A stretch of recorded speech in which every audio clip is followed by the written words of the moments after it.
Hello everyone, in this video today I am going to show you how to convert a PDF file into an Excel document accurately using Kofax Power PDF.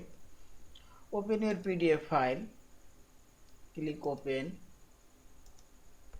their PDF file and click Excel and select current page or whole document.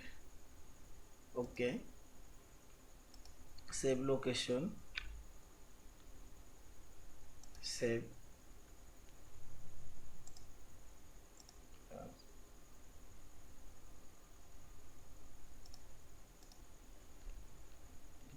These are Excel document we have converted, and click file option, click save as. Thank you for watching. Please subscribe, like, share and comments.